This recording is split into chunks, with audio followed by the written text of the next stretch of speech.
Next to it, a blue gift box held the photo of the pregnancy test. 2 lines. I'd planned to wait until after he blew out the candles to tell him we were having a baby. That baby was 4 weeks old. After Ethan left, I stared at the cake for a long time. Then I started packing. ID card, prenatal checkup report, my mother's photo. I shoved them into my bag, my hands shaking so badly it took 3 tries to zip it closed. Ethan came back faster than I expected.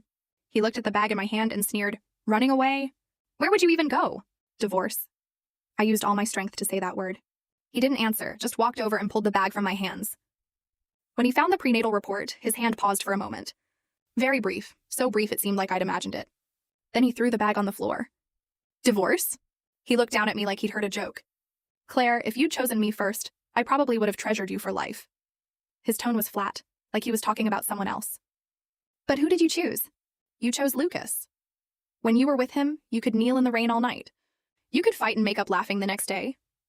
What about with me? You speak quietly, walk around me carefully, don't even dare make prenatal supplements in front of me.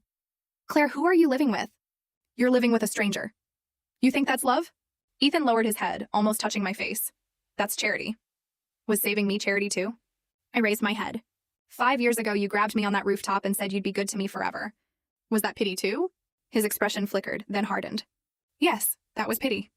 He stepped back, his eyes full of gloom. The pot you used to make prenatal supplements. It's the same one you used to make soup for Lucas. You forgot, didn't you? Natalie remembers. That was the only thing my mother left behind. When I moved, I only brought that pot. I used it for Lucas because it was all I had. I used it for Ethan for the same reason.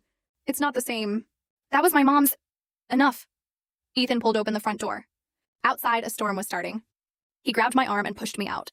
As I passed the shoe cabinet, my shin hit the corner and I bent over in pain. "Ethan, I'm pregnant."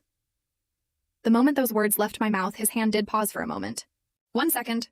Then the door closed behind me. I pounded on the door a few times. No one answered. I heard the lock turn from inside.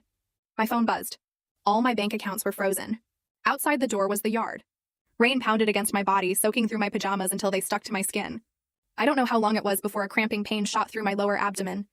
A dark stain spread across my pajama pants. I couldn't lose this baby. I bent over, supporting myself against the wall, moving step by step back toward the door. The spare key under the flower pot should still be there. When I pushed open the door, the entryway light was on.